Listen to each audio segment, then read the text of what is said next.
Hello students, ITI electrician academy Sultanpur के online portal पर आप सबका स्वागत है।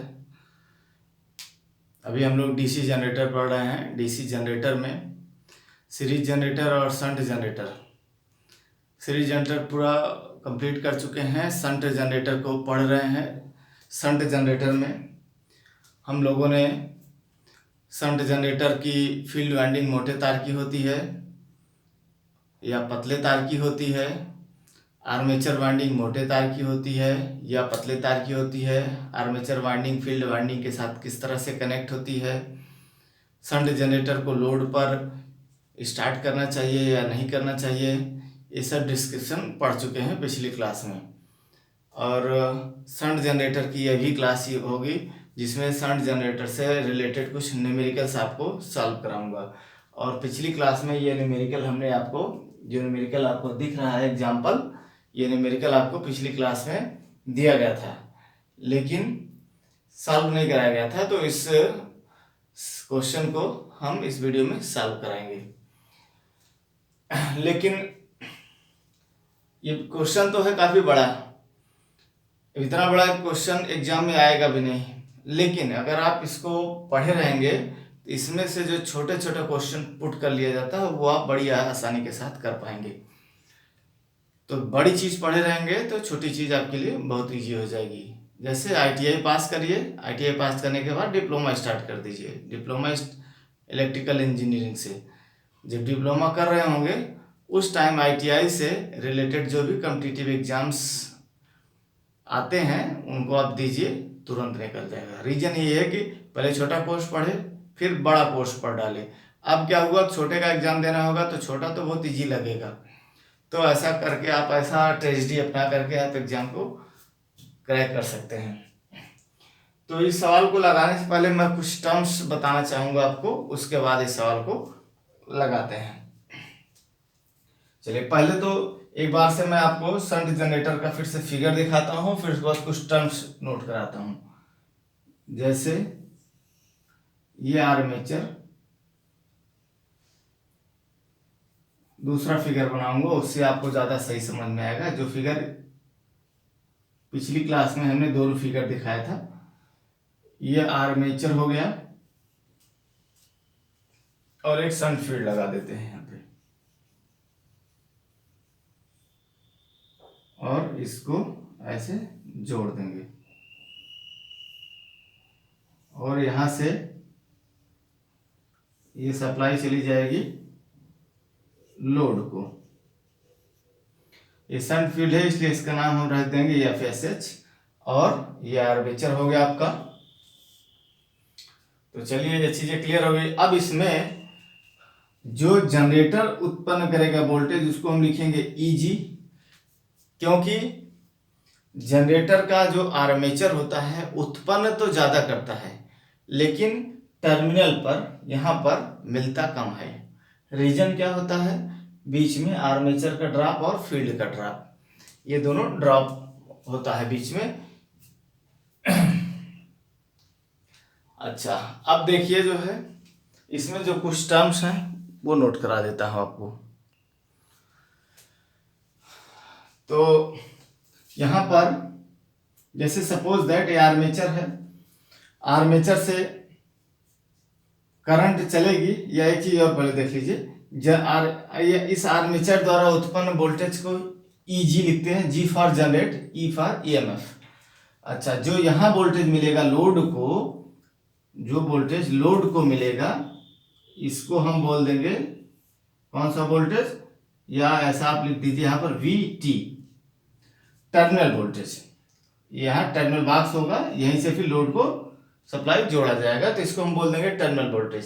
तो टर्मिनल वोल्टेज हमेशा ईजी से कम होगा क्योंकि ईजी ज्यादा होगा, ईजी ज्यादा होगा और उत्पन्न आर्मेचर ज्यादा करता है, लेकिन आर्मेचर के वोल्टेज ड्रॉप के कारण जो है टर्मिनल पर वोल्टेज हमें कम मिलता है।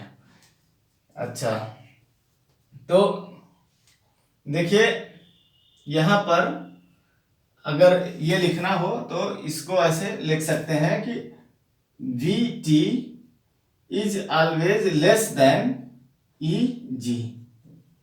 मतलब टर्मिनल वोल्टेज हमेशा ये लेस देन का सिंबल है, तो टर्मिनल वोल्टेज हमेशा जनरेट वोल्टेज से कम होगा, एक बात।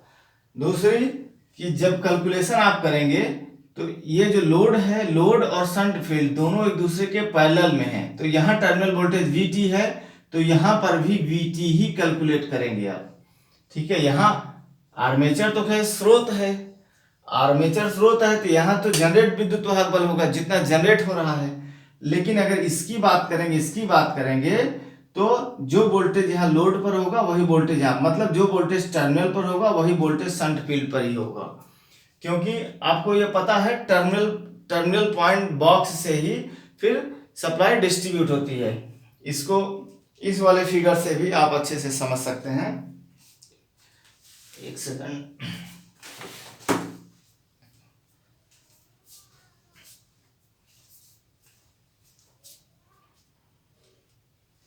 इसको मिटा दे रहा हूं या इधर समझ लीजिए, इस फिगर से आप अच्छे समझ लीजिए। जैसे सपोज दैट ये आर्मेचर हो गया और ये कार्बन ब्रश हो गया। कार्बन ब्रश इधर मत लगाइए, अब की बार कार्बन ब्रश खड़ा खड़ा लगा दीजिए इस तरह से, केवल फिगर का अंतर है, उसी फिगर को उल्टा खड़ा कर दीजिए, ऐसे घुमा दीजिए, तो यही जो मैं बनाने चला वही बन जाएगा। यहाँ पर आप शंट फील्ड जोड़ दीजिए, ये जोड़ दिया तो क्या हुआ, आर्मेचर से जो विद्युत वाहक बल पैदा हुआ ये टर्मिनल बॉक्स पर आया, ये टर्मिनल पॉइंट हो गया, यहीं से फील्ड को चला जाएगा और यहीं से लोड को चला जाएगा, ये लोड को आ गया, या आप इसको लिख सकते हैं VT टर्मिनल वोल्टेज, और यहीं से डिस्ट्रीब्यूट हो रहा है। वही चीज मैं भी यहाँ दिखा रहा हूँ इस वाले फिगर में कि ये तार चाहे यहाँ से जोड़ो चाहे यहीं से जोड़ दो, यहीं से बात तो एक ही है, ये यहीं से फील्ड को चला गया, यहीं से टर्मिनल को चला गया, तो जो वोल्टेज यहाँ होगा वही वोल्टेज यहाँ होगा। ये कंफ्यूज होने की जरूरत नहीं है, नहीं तो ये कंफ्यूजन मन में पैदा होने लगे कि यहाँ जो वोल्टेज होगा यहाँ कैसे होगा। भाई हम कह रहे हैं कि इस तार को इतना लंबा ना जोड़िए, इस तार को सीधे सीधे आप जो है टर्मिनल वोल्टेज यहीं से लोड ले रहे हैं ना, तो ये टर्मिनल वोल्टेज हो गया। अब यहीं से आप जो है लोड को सप्लाई दे सकते हैं, यानी कि आप यहाँ लिख दीजिए, चलिए लोड, सीधे सीधे लोड, यहीं से आप लोड जोड़ दिए तो ये लोड हो गया, तो टर्मिनल वोल्टेज सही हो गया। यहाँ और यहाँ के बीच में जो नापेंगे तो वही आपको टर्मिनल वोल्टेज मिलेगा, तो वही वोल्टेज लोड को भी मिलेगा, क्योंकि यहीं से वोल्टेज लोड को भी जा रहा है। तो VT आप यहाँ भी दिखा सकते हैं और VT यहाँ भी दिखा सकते हैं, जो वोल्टेज यहाँ होगा वही वोल्टेज यहाँ होगा। और ये जनरेट आर्मेचर में जो वोल्टेज दिखाना होगा तो उसको लिखेंगे जनरेट वोल्टेज EG, और जनरेट वोल्टेज EG दिखाने के लिए फिर क्या करना पड़ेगा, इस टर्मिनल वोल्टेज में आर्मेचर का वोल्टेज ड्रॉप ऐड करना पड़ेगा, उसको मैं समझा रहा हूं आपको। तो मुझे उम्मीद है समझ में आ गया होगा। एक फिगर इसमें से मिटा दिया जाए तो टर्मिनल वोल्टेज यहाँ ये हो गया, कौन सा फिगर मिटा दें, चलिए इसी फिगर को मिटा देता हूं, इस फिगर को मिटा दिए, ठीक है। तो ये हमारी शंट फील्ड हो गई FSH, यही टर्मिनल वोल्टेज, यहाँ पर यहाँ से जो वोल्टेज यहाँ जाएगी, तो यानी कि इस पॉइंट पर जो वोल्टेज आपको प्राप्त होगी वही टर्मिनल वोल्टेज होगी, वही वोल्टेज यहाँ पर भी जाएगी शंट फील्ड को, वही वोल्टेज यहाँ पर भी जाएगी जो है इसको लोड को, यानी कि टर्मिनल वोल्टेज। तो टर्मिनल यहाँ पर जो वोल्टेज होगा वही वोल्टेज यहाँ पर भी होगा, ये कंफ्यूज होने की जरूरत नहीं कि यहाँ वोल्टेज कुछ अलग होगा यहाँ वोल्टेज कुछ अलग होगा। तो जो वोल्टेज यहाँ होगी वही वोल्टेज यहाँ होगी, यानी कि VT अगर यहाँ लिख रहा हूं मैं तो VT मैं यहाँ भी लिख सकता हूँ, V टर्मिनल। अच्छा, अब निकालना हो अगर करंट की जब बात आती है तो आर्मेचर से अगर हम इस डायरेक्शन में करंट निकालें, इसको हम मान ले IA है, IA बराबर आर्मेचर करंट। अब ये आर्मेचर करंट, तो आर्मेचर करंट जब यहाँ पहुंचेगी दो भाग में डिस्ट्रीब्यूट होगी, एक भाग लोड की तरफ जाएगा, एक भाग शंट फील्ड की तरफ जाएगा। तो जो भाग शंट फील्ड की तरफ जाएगा उसको हम लिख देंगे ISH, और जो भाग लोड की तरफ जाएगा उसको हम लिख देंगे IL। ये IA हो गया। अब यहाँ पर हमने आपको बताया था, मैंने पीछे वाली क्लास में बताया था IA is equal to ISH plus IL।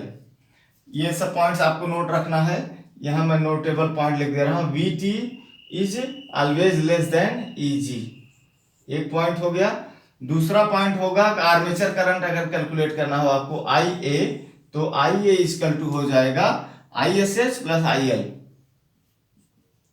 ISH plus IL, ये एक पॉइंट हो गया। दूसरा, अगर ISH आपको कैलकुलेट करना हो, ये ISH इस ब्रांच में कितना करंट फ्लो हो रही है, इस ब्रांच में माने IL लोड में, यहाँ ये टर्मिनल वोल्टेज माने ये जो VT दिख रहा है, यही लोड को, ये तार लोड का है, तो ये लोड करंट यहाँ पर हो जाएगी IL। तो IL आपको कैलकुलेट करना हो और ISH कैलकुलेट करना हो, तब क्या करेंगे, ISH बराबर निकालते हैं। चलिए ISH बराबर क्या हो जाएगा, I बराबर होता है B अपान R। I बराबर, यहाँ फार्मूला लिख लीजिए, अभी मिटा देंगे। I बराबर होता है V अपान R।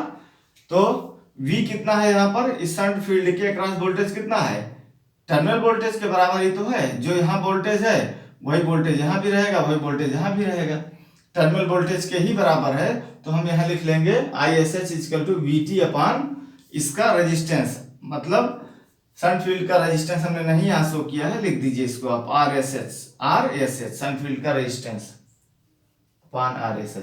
एक फार्मूला ये निकल के आ गया आपका, शंट फील्ड का करंट निकालना हो तो, आर्मेचर करंट निकालना हो तो ये फार्मूला निकला हुआ है पहले से। अच्छा, अगला देखिए, लोड करंट निकालना हो, ये IL जो लोड को जा रही है, तो IL इजकल टू क्या हो जाएगा, IL इजकल टू क्या होगा, फिर वही फार्मूला लगाना है, I is equal to V upon R।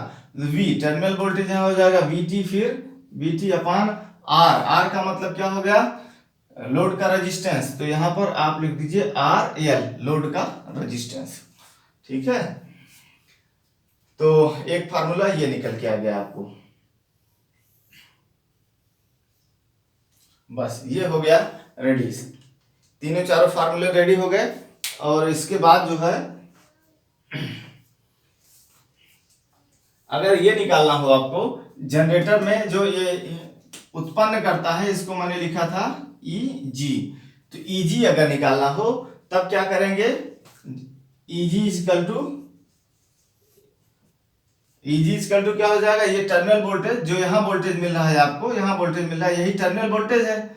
ठीक है, तो ये टर्मिनल वोल्टेज VT आप ले ही लीजिए पहले, प्लस क्या ऐड होगा, जब आर्मेचर घूमता है और बिजली पैदा करता है, तो रास्ते में होता क्या है कि जो टर्मिनल पर आकर के मिलता है, वो आर्मेचर का वोल्टेज ड्रॉप घटने के बाद प्राप्त होता है, क्योंकि आर्मेचर में भाई तार है, वाइंडिंग है, तो हर तार में रेजिस्टेंस होता है। जब आर्मेचर घूमेगा, विद्युत वाहक बल उत्पन्न करेगा, तो उसी तारों में से होकर के करंट फ्लो होगी, तो तारों में रेजिस्टेंस होता है, तो क्या होगा, आर्मेचर वोल्टेज ड्रॉप करेगा आर्मेचर का रेजिस्टेंस के कारण। वैसे आर्मेचर वाइंडिंग हमेशा याद रखिएगा मोटे तार की होती है, कम रेजिस्टेंस होता है, फिर भी कुछ ना कुछ रेजिस्टेंस होता है। तो आर्मेचर का रेजिस्टेंस को आप लिख सकते हैं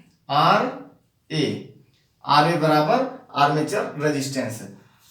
तो आर्मेचर में बहने वाली करंट है IA, आर्मेचर से जो करंट निकल रही है, देखिए IA यही जाकर के दो भागों में बटी थी, तो IA हो गया, आर्मेचर का रेजिस्टेंस RA।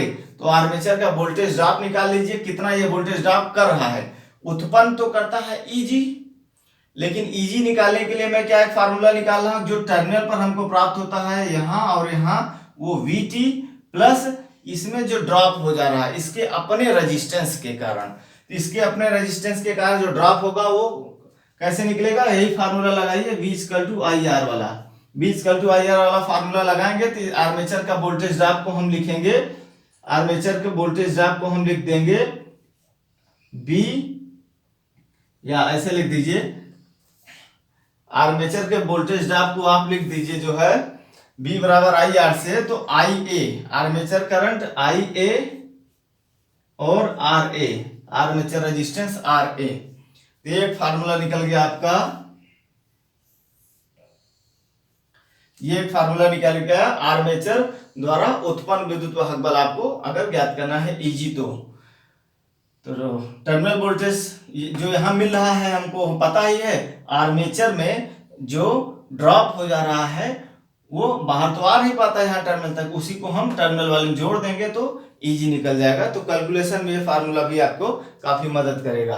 अच्छा, एक पॉइंट और यहाँ पर ध्यान देना है, वो भी देख लीजिए, उसके बाद तब इस न्यूमेरिकल को सॉल्व करते हैं। जैसे ब्रश लगे होते हैं तो जनरेटर में जनरली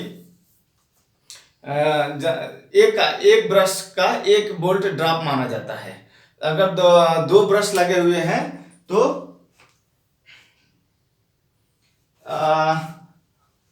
ये चीज स्पष्ट नहीं बोल सकता हूं मैं कि 1 वोल्ट माना जाएगा, ये बाय मिस्टेक मेरे मुंह से निकल गया।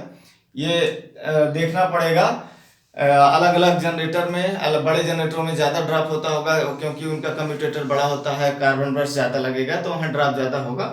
हाँ, ये बोलना है कि अगर एक ब्रश का वोल्टेज ड्रॉप मान लेते हैं हम, यहाँ इस साइड लिख दे रहे हैं,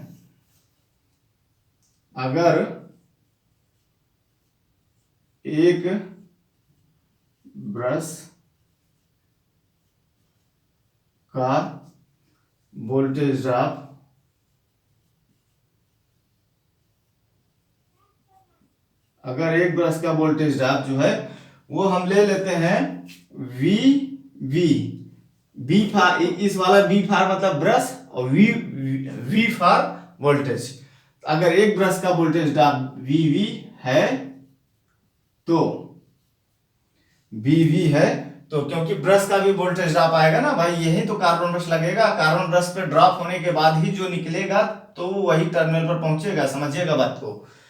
तब यहाँ पर एक फार्मूला, अगर ब्रश का वोल्टेज ड्रॉप दिया रहेगा ब्रश का, तो मान लीजिए 2 ब्रश अगर दिए गए हैं, तब आपको क्या करना पड़ेगा, यहाँ पर जनरेटेड आर्मेचर में जनरेटेड वोल्टेज ईजी ज्ञात करने के लिए फिर आपको दूसरा फार्मूला लिखना पड़ेगा, ईजी इक्वल टू, फिर आपको लिखना पड़ेगा EG equal to terminal voltage VT जो यहाँ हमको मिल रहा है। यहाँ मिलने से पहले देखिए 2 जगह ड्रॉप हो रहा है, एक तो आर्मेचर में ड्रॉप हो रहा है, हमने लिख ही दिया बीटी प्लस IARA, प्लस एक जगह और ड्रॉप होगा जो कार्बन ब्रश लगे होंगे कम्यूटेटर पर, तो 2 कार्बन ब्रश लगे होंगे। अगर एक कार्बन ब्रश में वीवी वोल्टेज का ड्रॉप हो रहा है, हमने लिखा अगर एक ब्रश में वीवी वोल्टेज ड्रॉप हो रहा है तो 2 ब्रशों में, इसको इधर ही लिख देते हैं, अब इधर अलग से क्या लिखना।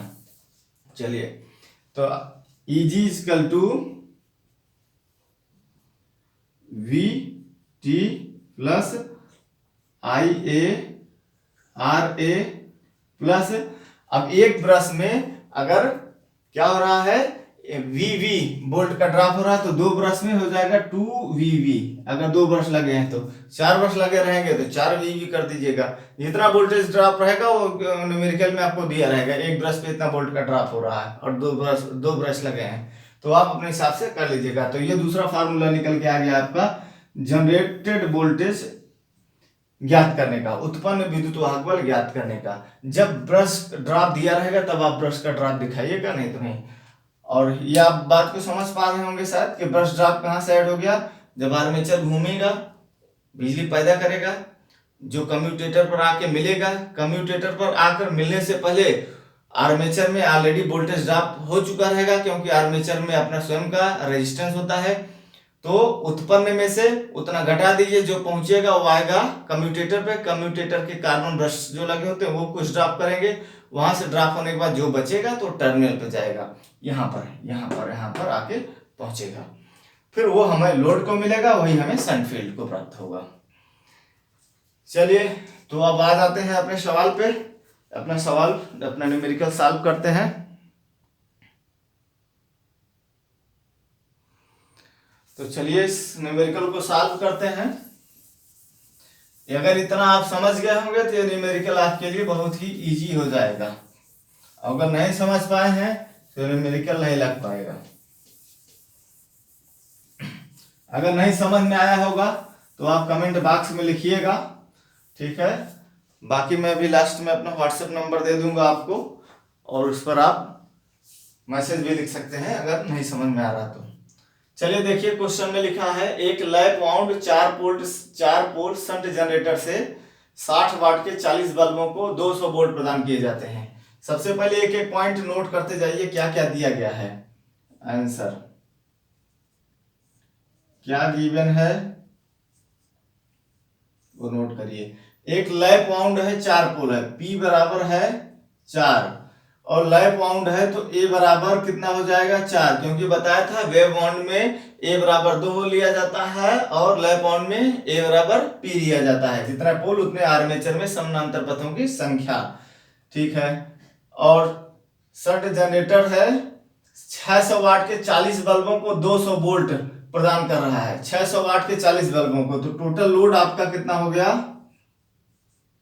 टोटल लोड पावर में, total load power P equal to कितना हो गया? 60 वाट के 40 बल्ब जल रहे हैं तो 60 गुणे 40 बराबर हो जाएगा कितना? 6 चौके 24, 2400 वाट का लोड टोटल इससे चल रहा है। और वोल्टेज कितना मिल रहा है? 200 वोल्ट। V आपको मिल रहा है, कौन सा वोल्ट रहेगा ये मिल रहा है जो लोड को, माने V टर्मिनल रहेगा, VT इक्वल टू 200 वोल्ट।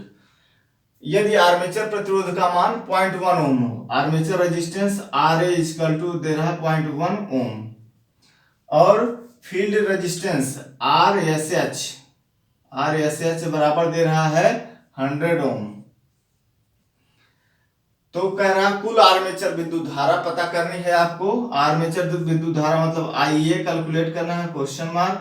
दूसरा प्रतिपथ आर्मेचर विद्युत धारा, आर्मेचर विद्युत धारा IA प्रतिपथ, क्योंकि इसमें कितने पथ होंगे? आर्मेचर में करंट बहने के कितने पथ होंगे? A बराबर 4 है ना, तो A मतलब क्या होता है? आर्मेचर में समानांतर पथों की संख्या 4 पथ होंगे, तो कुल IA निकाल लीजिएगा और 4 से भाग दे दीजिएगा तो प्रतिपथ IA प्रतिपथ आ जाएगा। एक रास्ते पर कितना करंट बह रही है। अच्छा, और कुल प्रेरित विद्युत वाहक बल EG भी ज्ञात करना है। EG, इतनी चीजें आपको कैलकुलेट करनी है। एक छोटा सा फिगर बना दूं आपको समझाने के लिए। ये ले लिया हमने आर्मेचर, इधर ले लिया हमने कार्बन ब्रश और ये ले लिया हमने फील्ड से इसको जोड़ दिया, इधर हो गया, इधर चला गया लोड को। ठीक है, तो ये टर्मिनल पॉइंट हो गया आपका। इस पॉइंट पर यहाँ BT कितना मिल रहा है? आप मान लीजिए BT कितना दे रहा है टर्मिनल पर? VT दिया है 200 वोल्ट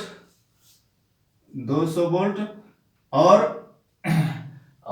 BT 200 वोल्ट दे रहा है। शंट फील्ड RSH का वैल्यू दे रहा है 100 ओम।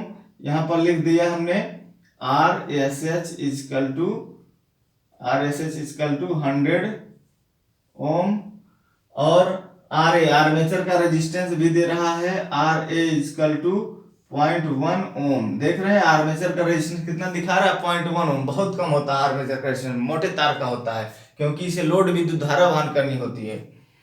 0.1 ओम। इसके बाद और क्या दे रखा है? आर्मेचर करंट जैसे पूछ रहा है। हाँ, लोड पावर टोटल दिया है P बराबर 4। बाकी और कुछ नोट नहीं करना है, जस्ट क्लियर हो गया सब। बस ये फिगर है, इसको लगाना है। चलिए यहाँ से हम इसको हटा देते हैं, इतनी दूर की जगह है मेरे पास खाली है, इतनी दूर में इसको सॉल्व करते हैं। उम्मीद करेंगे हो जाएगा, इतना दूर में नहीं होगा तो मिटा देंगे फिर कोई साइड। चलिए ये जगह भी यूज कर लीजिए, ये जगह भी सॉल्व करने के लिए यूज कर लेते हैं। अब देखिए, तो हमारे पास जो है, हमको पहले क्या ज्ञात करना है? आइए हम ज्ञात कर लेते हैं IA आर्मेचर करंट।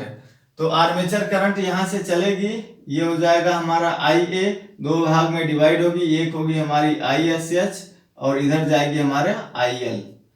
ठीक है, तो ISH पता कर लीजिए। ISH बराबर क्या हो जाएगा? V/RSH। और V कितना है? V वोल्टेज पता ही हमको, यहाँ पर टर्मिनल वोल्टेज, जो वोल्टेज यहाँ है टर्मिनल का वही वोल्टेज यहाँ रहेगा, वही वोल्टेज यहाँ भी रहेगा। तो ISH बराबर हो जाएगा हमारा VT/RSH बराबर VT मेरा कितना हो जाएगा? 200 बटा RSH हो जाएगा 100। तो ये 100 0 0 कट गया, बचा 2 एम्पियर। ये हो गया ISH निकल आया। उसके बाद ऐसे IL निकाल लीजिए आप, IL is equal to VT upon RL। VT हमारा हो जाएगा फिर 200 बटा RL मेरा कितना हो जाएगा, लोड रेजिस्टेंस को दिया होगा, लोड रेजिस्टेंस देखिए इधर कहीं है क्या, लोड रेजिस्टेंस, लोड रेजिस्टेंस नहीं दिया है ना, लोड रेजिस्टेंस शंट रेजिस्टेंस दिया है, लोड रेजिस्टेंस नहीं दिया है, लेकिन लोड का टोटल पावर दिया गया है। तो लोड का टोटल पावर दिया गया है, तो लोड रेजिस्टेंस नहीं दिया गया है, तो ये वाला फार्मूला आप नहीं लगा पाएंगे, इसको मिटा दीजिए। फिर आप लगा दीजिए फार्मूला P बराबर VI वाला। P बराबर VI से ये होता नहीं है, P इजकल टू VI, यहाँ से आप I बराबर ले लीजिए। I बराबर क्या हो जाएगा, P अपान VL sorry VT terminal voltage. तो पावर, लोड का पावर कितना है, दिया ही है 2400 वाट का, तो 2400 बटा टर्मिनल वोल्टेज हमारा वही रहेगा 200, ये 0 0 कट गया, 2 के 2 2 बारह 24 बराबर आ गया आपका 12 एम्पियर, 12 एम्पियर ये निकल गया।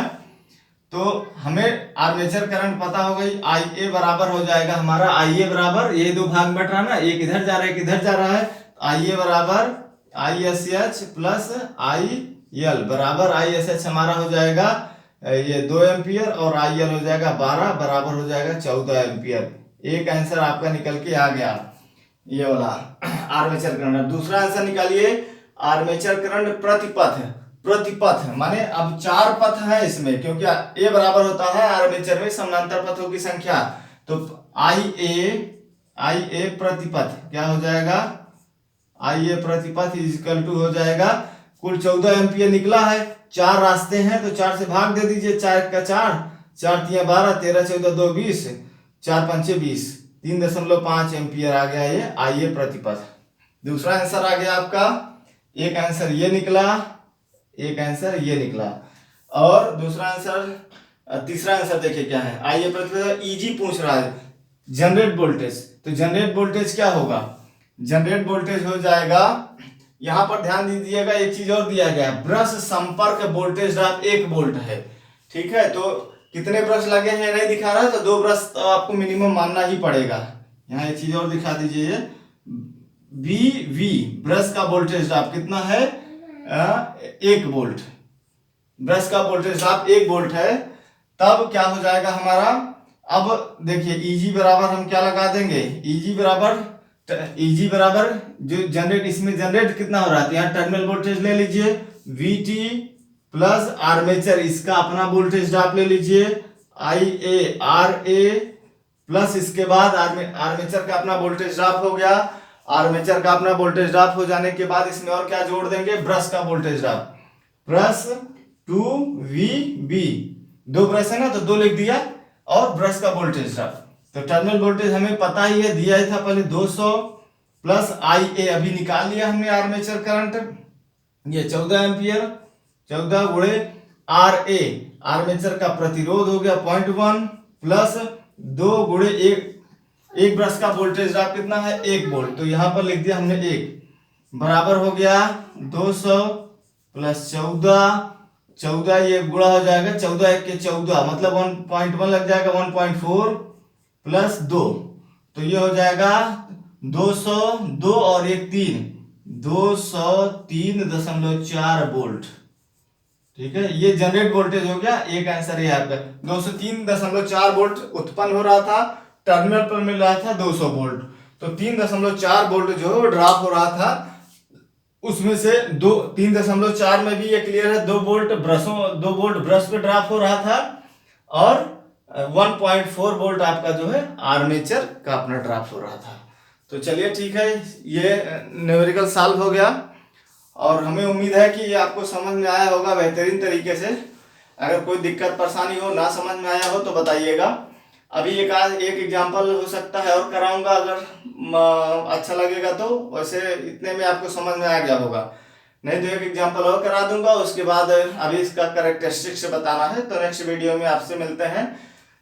इसका शंट जनरेटर का कैरेक्टरिस्टिक्स जो है वो लेंगे, और साथ में कैरेक्टरिस्टिक कर्व अभिलाक्षणिक वक्र जिसको बोलते हैं, और उसके बाद एक आध न्यूमेरिकल समय बचेगा तो एक आध न्यूमेरिकल सॉल्व कर लेंगे। तो चलिए ठीक है, बेस्ट ऑफ लक, स्वस्थ रहिए, व्यस्त रहिए, मस्त रहिए, अच्छे से पढ़ाई करिए और जो है अपने जीवन को सार्थक और सफल बनाइए। ITI बहुत ही अच्छा कोर्स है, कम पैसे में आपको कमाने खाने का एक रोजगार उपलब्ध करा सकता है। तो थोड़ा सा अगर आप जागरूक रहेंगे तो ठीक है। Best of luck.